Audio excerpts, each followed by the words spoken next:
Você já viu qual é a novidade do canal? Aqui no canal nós somos preocupados com o seu desenvolvimento político. Você precisa ser alguém politicamente mais inteligente e também mais estiloso. Por isso fizemos a loja do canal Professor Leonardo. O link está aqui na descrição. Você vai encontrar estampas exclusivas para ser um militante político mais estiloso. Nós temos estampas exclusivas para camisetas e canecas. Dê uma olhada na loja, adquira o produto que você mais goste e deixe aqui sugestões para estampas da segunda coleção que já estamos preparando, já que o pessoal adorou essa primeira coleção.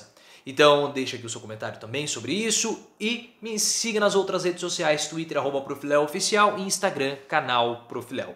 E hoje foi um dia muito agitado politicamente porque lançamos uma tendência que é a nossa nova loja para definir estilos políticos de vestimenta, mas também houve uma movimentação na política com a nomeação do novo ministro da Educação. E esse é um cargo que gera muita repercussão porque Bolsonaro começou lá atrás com o Vélez Rodrigues, alguém indicado por Olavo de Carvalho, e todos nós sabemos, não deu muito certo. Depois veio um novo indicado por Olavo de Carvalho, Abraham Weintraub, e como nós sabemos, não só não deu muito certo, como deu completamente errado.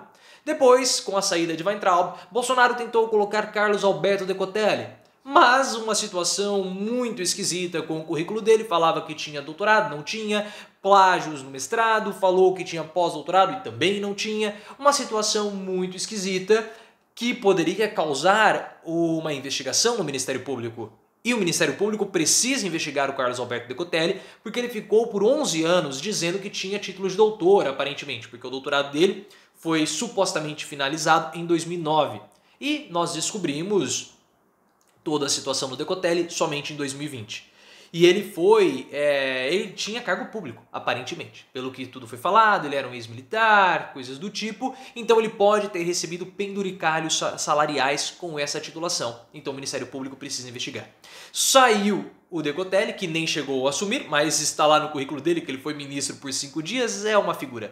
E o Bolsonaro tentou convidar Renato Feder, ou Renato Feder. Mas a situação fedeu para o Feder, porque o nome dele não foi muito bem aceito pelos principais apoiadores de Bolsonaro. E ele acabou sofrendo uma pressão, sabe-se lá de onde, mas nós sabemos que é do gabinete do ódio, porque a oposição não tem capacidade para se articular dessa forma para atacar o Renato Feder. Por que a oposição iria atacar o Renato Feder? Não faz sentido. Então, obviamente, houve uma movimentação de dentro do próprio gabinete do ódio, nas entranhas do bolsonarismo, para fritar o Renato Feder, que nem havia assumido. E ele acabou desistindo, voltando lá para sua posição de secretário de Educação do Estado do Paraná. A indicação do Renato Feder causou um certo estranhamento, uma certa repulsa, porque ele era um candidato, um ministro do Centrão. Ele tinha um apoio muito forte do PSD, o partido de Gilberto Kassab. Isso porque o PSD é o partido do Ratinho Júnior, governador do estado do Paraná. E o PSD já havia colocado um ministro, o genro do Silvio Santos, o Fábio Faria, ele é do PSD. Então perceba que essa relação Bolsonaro e PSD não caiu muito bem perante os outros integrantes do governo. Porque além do Centrão, nós sabemos que Bolsonaro tem a ala militar e a ala ideológica, também composta pelos evangélicos. Os evangélicos eles estavam loucos por esse cargo do Ministério da Educação. Os militares tentaram, por sua vez, com o Decotelli, deu errado. E aí, Bolsonaro nomeou agora o novo ministro, que é o Milton Ribeiro. Novo ministro Milton Ribeiro. Quem é Milton Ribeiro? Milton Ribeiro é o pastor da igreja, deixa eu pegar aqui as informações dele. Ele é pastor da Igreja Presbiteriana de Santos, foi vice-reitor da Presbiteriana Mackenzie, da Faculdade de Mackenzie, na cidade de São Paulo. E ele possui mestrado, doutorado, mestrado na GV, doutorado na Universidade de São Paulo, doutorado dele em educação. Eu fiquei muito curioso para ler a tese de doutorado do ministro, mas não está disponível em nenhum lugar, nem mesmo na tese USP, o que eu achei levemente estranho. Mas eu verifiquei o látis dele e podem ficar tranquilos porque ele tem o título de doutor, tá bom? Dessa vez é verdade. Deixa eu arrumar esse cabelinho aqui, estilo Joel Pereira. Meu cabelo tá comprido, pessoal. As pessoas acharam que eu cortei, não, mas não cortei, ó, tá comprido. Eu só dei uma só passei a pomada para ele ficar mais arrumadinho. Mas ele tem, podem ficar tranquilos que o ministro ele possui o título dele de doutor.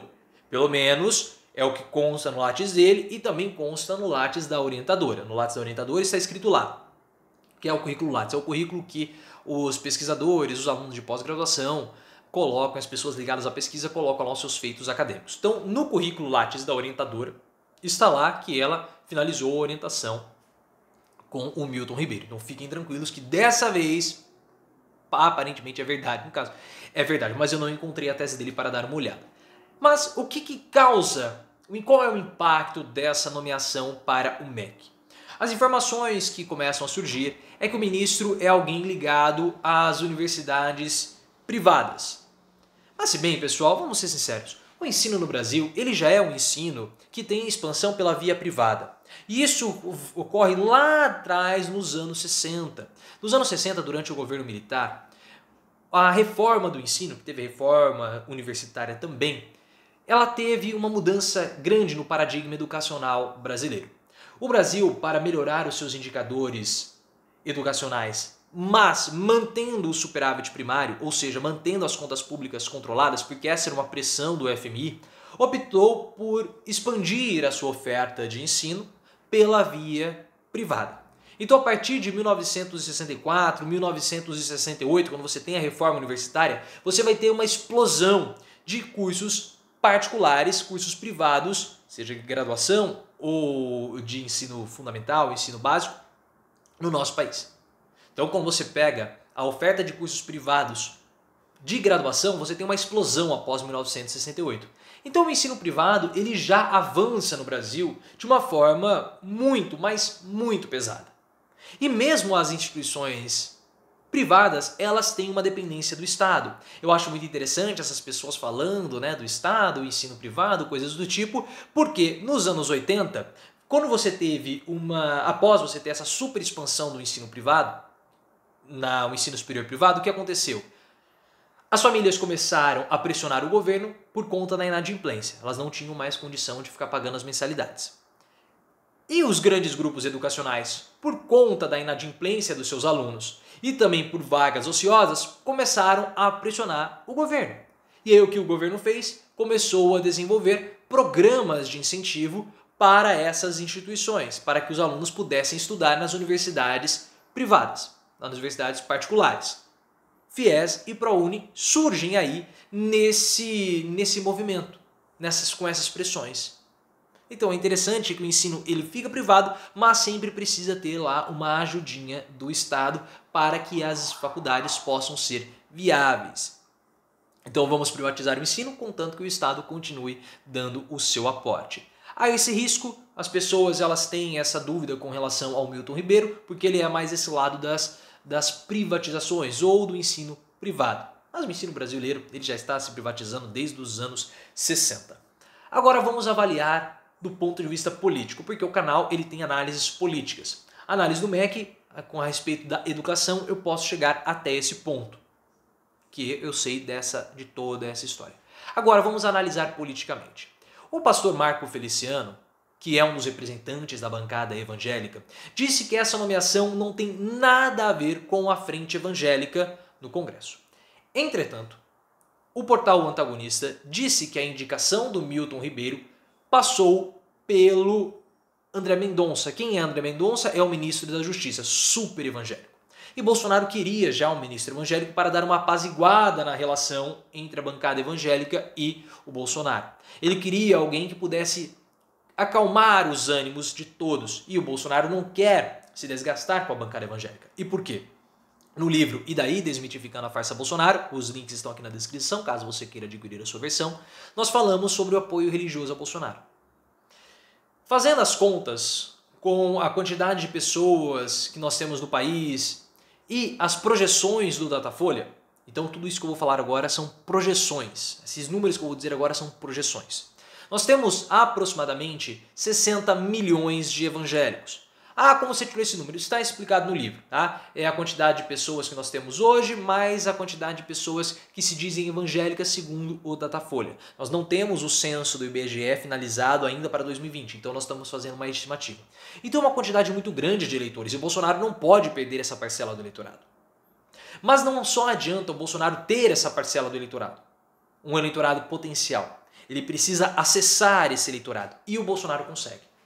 Pelo seguinte, mesmo que o presidente ele não tenha o chamado palanque regional ou capilaridade eleitoral, o que significa isso? Ter prefeituras, vereadores, pessoas que possam chegar até o seu bairro, políticos que chegam até o seu bairro e conversem com você. Bolsonaro não tem isso. Ele não tinha isso no PSL. A briga dele com o PSL foi justamente por conta das eleições de 2020, as eleições municipais desse ano, porque o Bolsonaro queria comandar o fundo eleitoral do partido e decidir quem seriam os candidatos, para mostrar força e montar palanques regionais. Mas houve toda a briga, ele não conseguiu sair pelo PSL, dificilmente vai ter o Aliança pelo Brasil para as eleições de 2020. Em São Paulo, Bolsonaro não vai nem lançar candidato na cidade de São Paulo. É uma situação complicada para ele. Mas ele não precisa ter isso. Porque se ele tiver o apoio da comunidade evangélica, das lideranças evangélicas, ele não precisa ter uma capilaridade política, porque mesmo ele não tendo prefeitos em todas as cidades ou vereadores em todas as cidades, toda cidade tem um templo evangélico. E as grandes lideranças evangélicas, apesar delas se detestarem, das vertentes evangélicas, apesar delas se detestarem, elas são unidas junto a Bolsonaro. E elas, obviamente, dão as diretrizes para o pastor. E o pastor influencia a sua comunidade. Então, Bolsonaro ele precisa do apoio evangélico para poder acessar esses potenciais 60 milhões de eleitores ou 60 milhões de pessoas. Faz parte do jogo. Então, esse é o ganho político que o Bolsonaro tem com relação com a nomeação do Milton Ribeiro. Ele fica muito bem na fita com os evangélicos. E agora, é claro, que o Milton Ribeiro vai ter também uma grande bomba na mão. Porque esse ano, o ano de 2020, o ano letivo foi praticamente pulverizado por conta da Covid-19. Quando que as aulas vão voltar? Esses alunos vão ser prejudicados? Os vestibulares, os alunos do ensino médio, fundamental, básico, como que vai ficar o ensino dessas pessoas? Outro ponto, o Enem. Qual que vai ser a definição do Enem?